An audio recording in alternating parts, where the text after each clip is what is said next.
Praise the lord. మీ అందరికీ దేవుని పేరిట శుభములు కలుగును గాక. ఈరోజు మనం ఆదికాండం 46, 47 అధ్యాయాలను ధ్యానం చేసుకుందాం.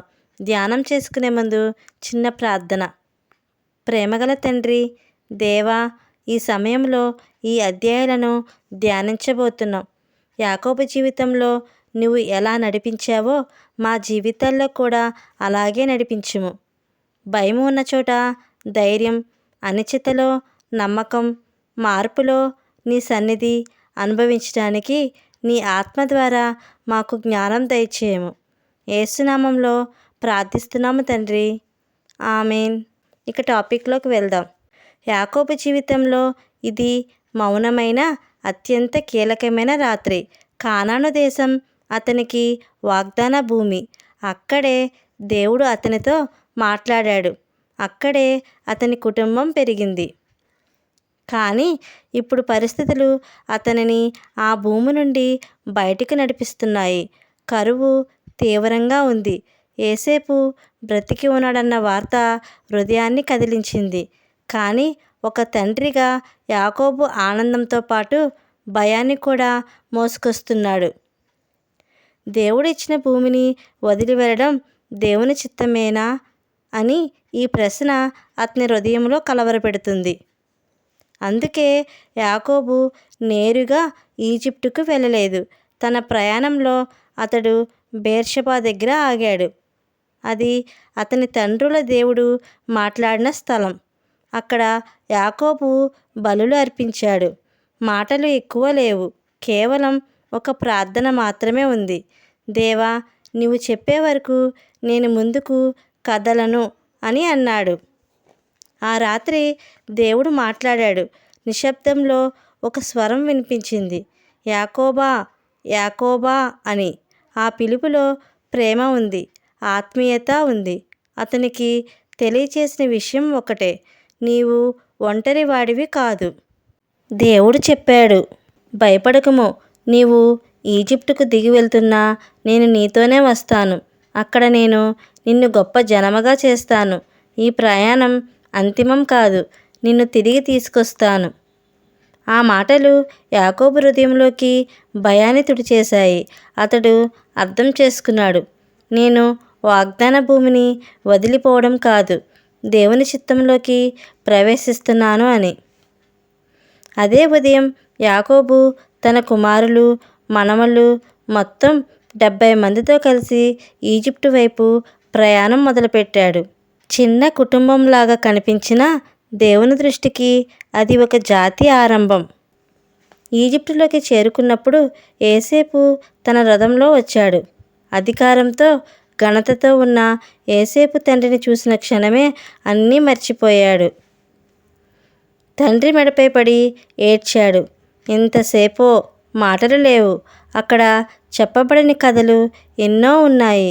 బావిలో పడేసిన రోజు, బానిసగా అమ్మిన క్షణం, జైలు గోడల మధ్య గడిచిన రాత్రులు, అన్నిటినీ దాటి దేవుడు తన వాగ్దానాన్ని నెరవేర్చడన్న మౌన సాక్ష్యం ఆ కన్నీళ్లలో ఉంది.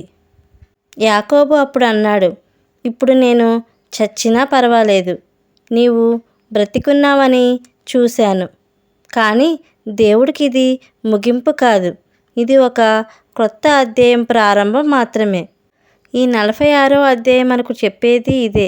దేవుడు నిన్ను తీసుకెళ్లే దారి భయంగా కనిపించినా ఆయన సన్నిధి నీతో ఉంటే అది శాపం కాదు, ఆశీర్వాద ప్రయాణం. ఇప్పుడు 47వ అధ్యాయాన్ని చూద్దాం. యాకోబు కన్నీళ్లతో నిండిన కలయిక ముగిసిన తర్వాత జీవితం ఒక్కసారిగా సులభంగా మారిపోలేదు. యోసేపు అధికారంలో ఉన్నప్పటికీ యాకోబు కుటుంబం ఇంకా పరదేశులే.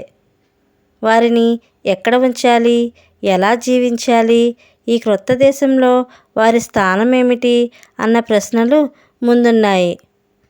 యోసేపు దీనిని అర్థం చేసుకున్నాడు. ఈజిప్టు సంపదలో కలిసిపోతే వారు తమ గుర్తింపును కోల్పోతారని అతనికి తెలుసు. అందుకే అతడు తన సహోదరులను సిద్ధం చేశాడు. ఫరో ఎదుట నిలిచే ముందు యోసేపు వారితో అన్నాడు, మీ వృత్తి గొర్రెల కాపరులమని చెప్పండి అని. ఇది ప్రమాదంగా కనిపించిన సలహానే. ఎందుకంటే ఈజిప్టు వారు గొర్రెల కాపరులను తక్కువగా చూసేవారు. కానీ యోసేపు దేవుని ప్రణాళికను చూశాడు. తక్కువగా భావించబడే వృత్తే వారిని వేరుగా ఉంచే రక్షణగా మారబోతుంది. ఫరో ఎదుట వారు నిలిచారు. తాము గొర్రెల కాపరులమని చెప్పారు. ఫరో ముఖంలో ఆశ్చర్యం, తర్వాత ఒక నిర్ణయం. వారికి గోషాన్ దేశం ఇవ్వబడింది. ఇది ఈజిప్టులో ఉత్తమమైన ప్రాంతం.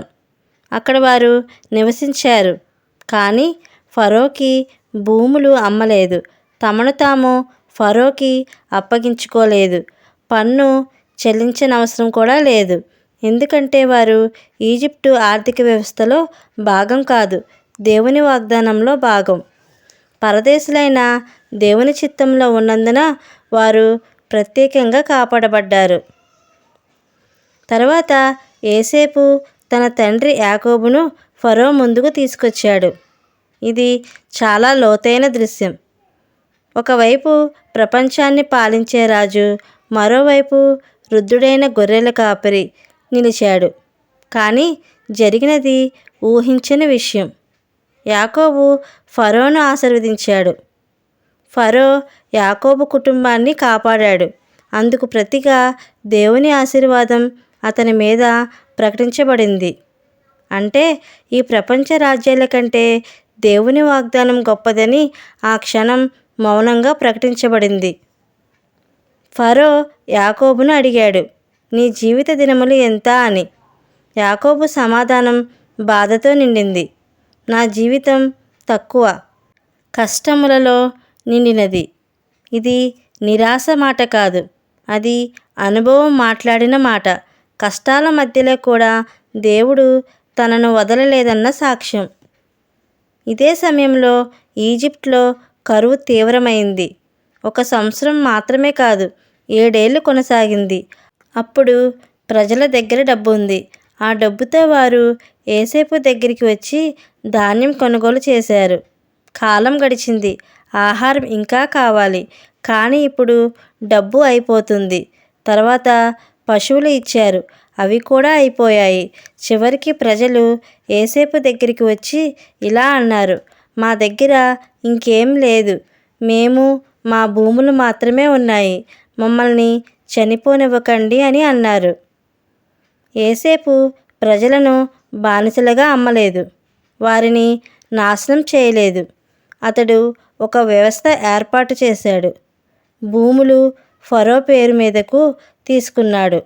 ప్రజలకు విత్తనం ఇచ్చాడు. పంట పండించమన్నాడు. పంటలో 5వ వంతు ఫరోకి ఇవ్వమన్నాడు. మిగతా భాగం వారి జీవనానికి ఉండేలా చేశాడు. అందుకే ప్రజలు చివరికి చెప్పారు, నీవు మా ప్రాణాలను కాపాడావు అని అన్నారు. ఇక్కడ లోతైన తేడా ఉంది, గమనించారా? ఈజిప్టు ప్రజలు తమ భూమిని ఫరోకి ఇచ్చారు. కానీ ఇశ్రాయేలు గోషాన్లో దేవుని కృపలో జీవించారు. వారు కరువులో నశించలేదు. వారు పరదేశులైనా ఫలించారు, విస్తరించారు. ఇక్కడే దేవుని ప్రణాళిక స్పష్టతమవుతుంది. కానానులోనే ఉంటే కరువు వారిని నశింపచేసేది. ఈజిప్ట్లో ఒత్తిడి ఉన్నా అది వారిని పెంచే స్థలమైంది. కానానులో కరువు మరణ ప్రమాదం. ఈజిప్టులో పరదేశ ఒత్తిడి ఉన్న వృద్ధి అవకాశం ఉంది. దేవుడు వారిని సౌకర్యం కోసం కాదు, రక్షణ మరియు వృద్ధి కోసం ఈజిప్టుకు తీసుకొచ్చాడు. గోషాన్లో వారి జీవితం సుఖంగా మారినా అది శాశ్వతం కాదు. దేవుని ప్రణాళికలో ఇది ఒక దశ మాత్రమే. కాలం గడుస్తుంది. యోసేపును ఎరుగని ఫరో వస్తాడు. అప్పుడు ఒత్తిడి బానిసత్వంగా మారుతుంది. కానీ అప్పటికి ఇశ్రాయేలు ఒక కుటుంబం కాదు, ఒక జాతిగా మారింది.